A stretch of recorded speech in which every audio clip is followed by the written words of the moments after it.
My jsme se šli po velice příkrém sesypu do podzemních prostor ortů. Těžební areál v Ortech vznikl v průběhu 19. století pro potřeby českobudějovické firmy Hartmut, která zde těžila kaolín. V tomto oboru se surovina neuplatnila a tudíž veškerá těžba byla postupně zastavena. Můžete tento kamínek po mně hodit zpět?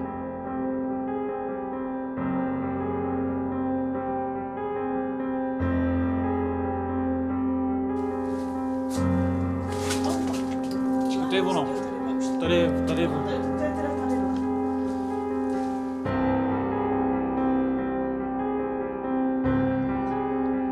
Může se k nám někdo přiblížit?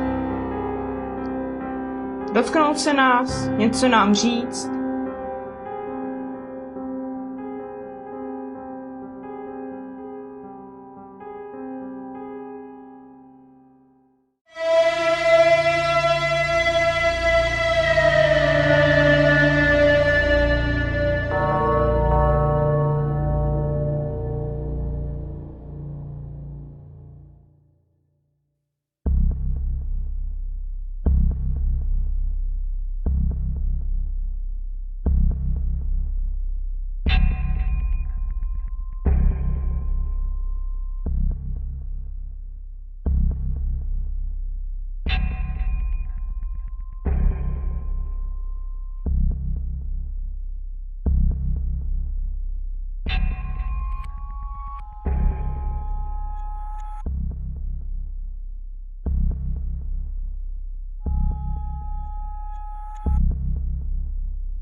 Válku.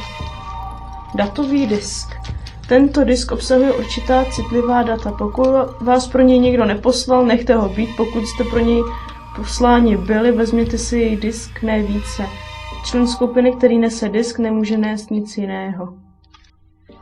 Všechno okolo nás, tyhle různý papíry prostě nám ukazují, že tady probíhá nějaká častá aktivita a zřejmě i nějakých spolků, který si tu dělají hry. No. To taky není nic nového pro nás.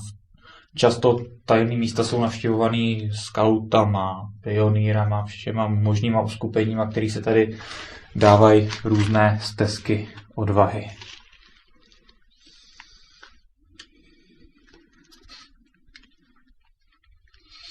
Pro mě je to momentálně stezka zimy. Jak jinak? K tomuto místu se váže samozřejmě i několik pověstí. Ta první vypráví o zastřelení několika německých vojáků na konci druhé světové války. A ač nemáme písemné prameny, jak jsem již zmiňoval, je možné, že něco pravdy na této pověsti je, neboť 9. května 1945 na nedaleké Hostýnské silnici byl zastřelen Stefan Medhem, německý voják, který se snažil uprchnout do amerického zajetí.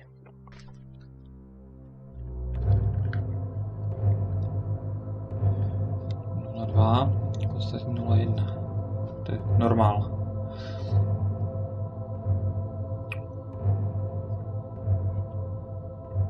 tady je elektromagnetický pole silnější, takže tady klasicky beru, že do 3 mG je onormál. Tady bych to navýšil i na 4 mG. Normální stav. Opakuju, že mobily, i když máme vyplý, tak v případě jejich chodu zde není žádný signál. Tedy samotný tyto přístroje zde elektromagnetické pole nemůžou přímo ovlivňovat tak, jako kdybychom byli na povrchu.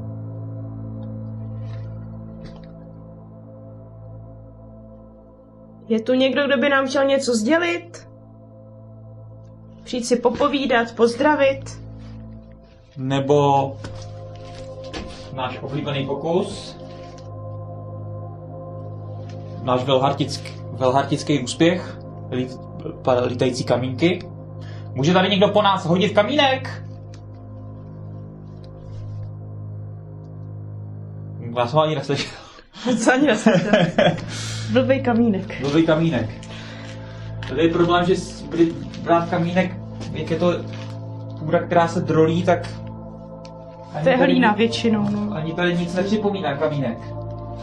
Dobře, tak ať po nás někdo něčím hodí. Asi tak bych to specifikovala. No já bych to tak asi radši nespecifikoval, protože třeba na nás někdo může hodit celou skálu nad náma. To není hodit, to je spadnout. to už je jedno, jak to budeš specifikovat tu chvíli, když to na tebe spadne. To už ti bude jedno. Dobře, tak něco hodit, co má menší váhu než 1 kilogram, ano. Tak, teď se mi to ustálo na 0,1. Konstantní míra výkyvů v elektromagnetickém poli.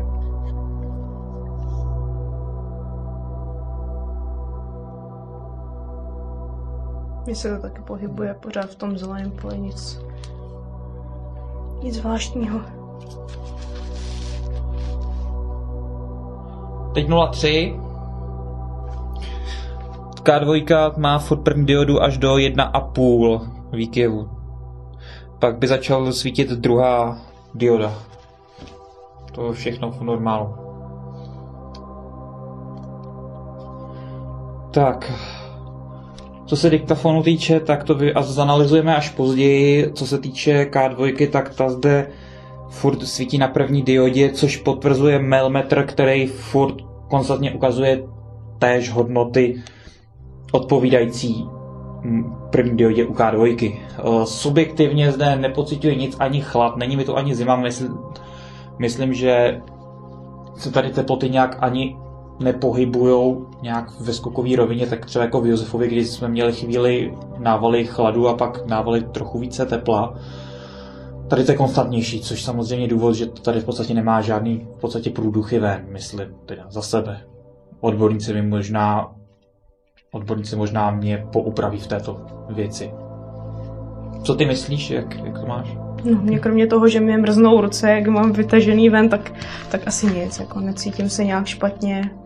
Žádný pocit stísněnosti, strachu, nic takového se opět nekoná, jenom je zima. Druhá pověst vypráví o chlapci, který zde spáchal sebevraždu poté, co propadl ve škole a dostal strach z následného trestu. Oběsil se na laně, který si přehodil přes hák, na který se věší olejové lampy. Jsme tady, takže se vrátíme zase obloučkem. V Charnu jsme byli. Já bych šel možná semka do té severní rozrážky. Co ty na to? Když tam dojdem. Takhle tady pak půjdeme ven už. Rovně. Počkej, to tak jsme přišli, jak jsme došli až úplně na konec, to je ono. Tam bych udělal poslední. Jo, taky. Tak, tadyhle a hned tadyhle bychom měli odbočit. Když jsem to tam v té tašce. Je to ono? Posvíť mi tam. Je to ono? Ježiš. Jo, je to ono.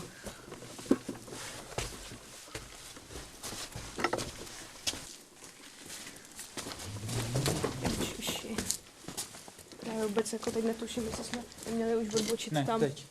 Tady je jezírko? Aha. Teď tohle a teď se podívej doprava a uvidíš jezírko. Není. Víš, že jsme odbočili blbě. Tak kde? Jsem teď úplně ztratila, jak jsme obráceli. Teď jsme došli dobře, to je ta chodba, ukaž mi ten papír. Ukaž, kde je jezírko. tady jsme vylezli, tady jsme odbočili, tady jsme tohle. Ano, 1, 2, 3, jedna odbočka, druhá je to jezírko. Počkej. Tady jsme šli, tady jsme odbočili, teď jsme tady v téhle chodbě přece. To je ta jedna blbá, druhá blbá, odbočíme No jedna. počkej, to není ta jedna blbá. Ano, je. Tady kole. To není ona. Ale je. Počkej. Tady a teď tady to je to jezírko. Jo, tady už jo. Já až tady. To je tady to jezírko. No, No teď už jo, teď už jsme dobře. no, já jsem ti říkal, že jdeme dobře. Teď už jo. Ty jsi myslela něco jiného. Jo, já jsem se totiž trošku... Jo. Jo, jezírko. No. Jedna slepá ulička už jsme myhli, druhou jsme myhli. Tohle to je ta Veronika. To bude to bude ta zasypaná, to, co tady je. Takže ještě rovně musíme, ne? A tadyhle už potom odbočíme a vylezeme tudyhle, ne? Mhm. Ne? Jo, Bude ono tadyhle to. ano, ano. Nad náma je rybníček. Někdo v těch prostorách tam. Jo, takže Takže rovně. A teď tadyhle. To jsme měli jít. A až na konec. Aha, tady asi těžko. Jo, to jsme těžko. Tady jsme se sešli. jo. Já to dobrý. Takže počkej. Jedna. Dobrý? Dobrý? Jo, zvládneš to ty? Jo, zvládnu já. Jo, já nemám nic v ruce v té mapy. Já jsem mám čeho.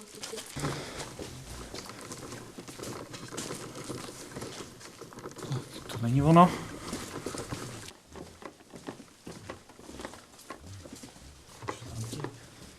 Tady jsou. Chci někde kreslat cestičku. Kudy šel. Aha. Někdo drobečky. Cestičku kreslím. Jsme v chodbě, která sousedí s naším východem ven. Prakticky nejdramatičtější částí tohoto pořadu. Vstup sem a výstup bude ještě horší. Kterou asi neuvidíte, protože je to tak náročný, že se bojím o techniku a tedy uvažuji nad tím, že to raději nenatočím, protože už teď, jako když se dívám na techniku, která je celá od jílu, tak mě přechází jíl po těle. Jíl po těle. No, přechází, ano, jíl po těle, přesně, při té představě. Já bych řekla husí kůže spíš, ale... Ne, husí kůže ne, jíl mám po celém těle teď, jako, a fyzicky mám jíl i po celém těle a myslím to fakt vážně, protože dostat se sem znamená mít cenu jílu, obětovat cenu jílu. V tom případě být úplně špinavý od jílu.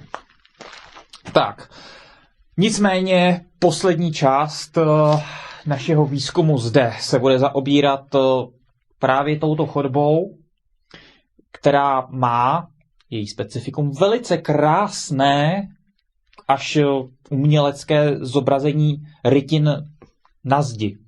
Co jsme všechno viděli? Viděli jsme nahou postavu ženy, nahou postavu muže, pilíře, nějaký mimozemšťany jsme to viděli, nebo nějaký takovýhle dveře dokonce, udělaný vrata tu byly. Oko jsme to tady Asi taky dvakrát. viděli. Ano, velký bratr, co tě pozoruje, tak to je taky důležité zmínit.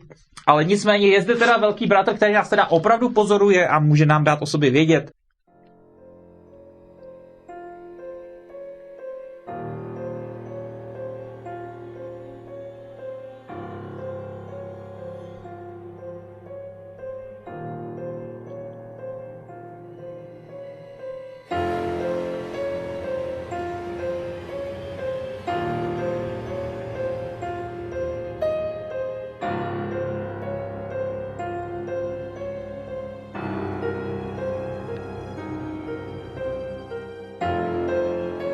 Ty by to skočilo na 2,1. Skukově. Taky jsem si toho všiml.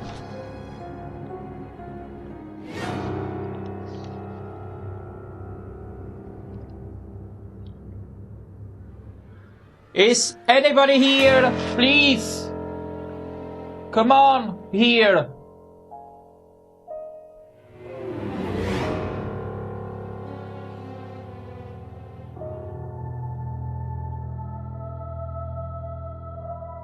Halo?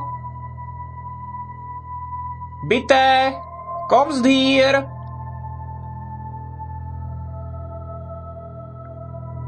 Mezi náma snad jediný slova německy, co snad umím. Tak to umíš víc než já. Ještě umím bezuchn, ale nevím, jak to zakoncipovat do otázky tady.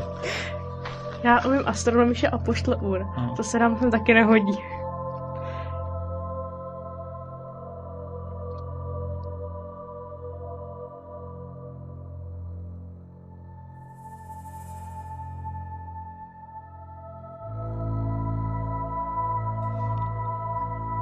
Absolutní nula. Tady žádný výkyvy vypadají, že nejsou. Jediný, co bych tak jako asi pocitovala tady je, že tady je větší teplo, protože tady začíná ta průrva sem asi pod... Prostě je to tady teplejší než v těch ostatních chodbách, mi teda aspoň přijde. Já jsem takový zmrzlý člověk, takže každý stupeň nahoru já už poznám.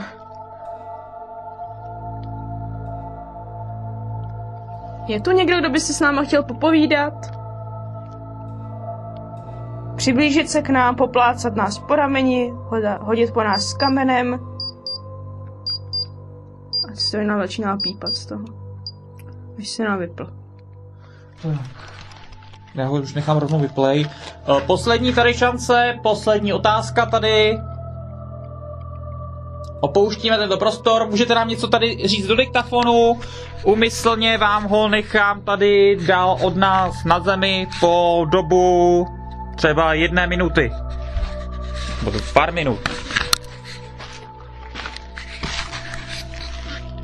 Můžu to vidět?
Ukončujeme tady ve slepý uličce výzkum 0,4 zrovna, ale konstantně. Mně se vůbec nic neděje. To bylo i tak 1. Ukončujeme výzkum ve slepé uličce chodeb. Zbalíme si věci a pokusíme se natočit náš výstup nahoru, který bude velice zajímavý a velice dramatický, protože jako vidíte o úzoučku, chodbičku. Já se zabiju, já se obávám. Pokud je možný, že je tohle poslední náš dokument, protože pokud odděláme naši jako nejdražší kameru, tak bude sakramensky dlouho trvat, než si koupíme novou. Takže tohle je jeden z nejnáročnějších, co se týče terénu, který jsme kdy dělali. Mimochodem velice důležitá poznámka. Zatím jsme zde nic nezaznamenali během výzkumu. A pokud to dobře počítám, tak je to zhruba 2.15, tedy že to bude 2 roky, co jsme zaznamenali naposledy velice zajímavý paranormální úkaz v podobě aktivity na K2 měřiči elektromagnetického pole, ale opravdu to bude letos v létě 17, 3 roky, co jsme zaznamenali jeden z nejsilnějších paranormálních jevů, tedy házení kamínků na Velhartickém hřbitově. Od té doby v podstatě sami, jak vám dokládáme našimi dokumentama, jsme nic podobného nezaznamenali, čímž tedy můžeme v podstatě prokazatelně tvrdit, že paranormální jevy se nedějí každý výzkum, ani obvýzkum, ale opravdu je to jednou za celou řadu výzkumů. No a pokud nás budete sledovat dál, tak třeba dřív nebo později se objeví výzkum, kde si opravdu sáhneme na nějaké psychické dno strachu, kterému budeme muset jako profesionálové čelit a uvidíme, jak se v praxi zachováme, jestli tak jako na Velharticích, nebo úplně jinak. Z mojí strany jsem nezaznamenala vůbec nic, K2, absolutně v pořádku, já žádný pocity, strachu, nic, jenom prostě, jak už jsem zmiňovala několikrát, byla mi hrozná zima a celý tenhle výzkum beru jako takový malý dobrodružství, protože to byla docela akce se sem dostat a ještě větší akce bude se po tom mazlavým terénu vyhrabat nahoru. Tak uvidíme, no, buď se přizabijem, anebo rozbijem techniku, anebo se nestane ani jedno, ani druhý. Analýzy provedené po výzkumu v ortech nám odhalily jednu jedinou zajímavost, kterou jsme zatím nedokázali racionálně objasnit. Hlas na diktafonu, který nepatří ani jednomu z vyšetřovatelů a tedy na záznamu racionálně nemá ani být. A cože se to těžilo? Myslím, že právě jíl kvůli tuškám. Kohinor to zřídil. Ale ten tvůj baton bychom asi taky měli trošku odrbat, co myslíš? Co? Ten tvůj baton. No, já tak ho klidně odrbej ručně takhle. A cože se to těžilo? Myslím, že právě jíl kvůli tuškám. Kohinor to zřídil. Ale ten tvůj baton bychom asi taky měli trošku odrbat, co myslíš? Co? Ten tvůj baton. No, já tak ho klidně odrbej ručně takhle. Orty jsou místem, kde se za druhé světové války ukrývali parašutisté, kde lidé tvoří umělecká díla i konají různě nebezpečné rituály. My jsme do něj šli s cílem zjistit, jestli tyto činnosti zde nezanechaly nějakou další, hůře znatelnou stopu v prostoru a čase. Výsledek toho všeho je zatím jedno EVP. Nicméně, i bez profesionální techniky si podzemí ort vaši odvahu prověří. Ať budete sami nebo ve skupině, možnost ztratit se zde vždy bude existovat. A pokud se tak stane, věřte, že strach váš bude mnohem silnějším nepřítelem než možné strašení či paranormální jevy.